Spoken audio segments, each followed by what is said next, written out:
क्षयरोग म्हणजेच ट्युबरक्युलोसिस हा एक जीवघेणा संसर्गजन्य आजार असून तो मुख्यतः फुफ्फुसांवर परिणाम करतो. हा आजार हवेतून पसरणारा असल्यामुळे वेळेवर निदान, योग्य उपचार आणि पोषणयुक्त आहार अत्यंत गरजेचा ठरतो.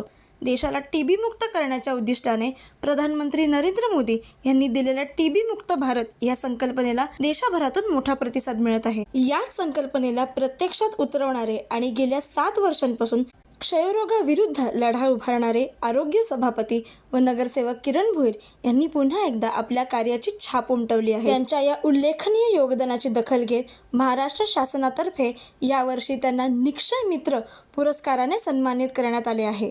विशेष म्हणजे क्षयरोग क्षेत्रातील हा त्यांचा 4था मानाचा पुरस्कार आहे. यापूर्वी महाराष्ट्राच्या राज्यपालांच्या हस्ते त्यांचा गौरव झाला होता.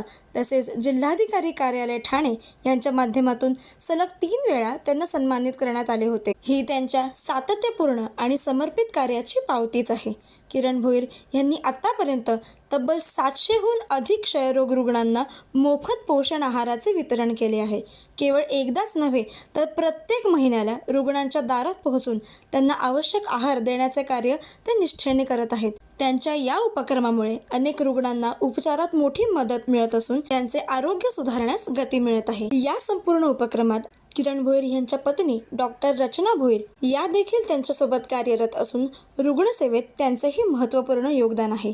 एकीकडे सरकारची संकल्पना आणि दुसरीकडे अशा लोकप्रतिनिधींची जिद्द यामुळे टीबी मुक्त भारत हे स्वप्न आता वास्तवाच्या दिशेने वेगाने वाटचाल करताना दिसत आहे. समाजासाठी प्रेरणादायी ठरलेले आरोग्य सभापती व नगरसेवक किरण भोईर यांचे कार्य खरंच कौतुकास्पद आहे.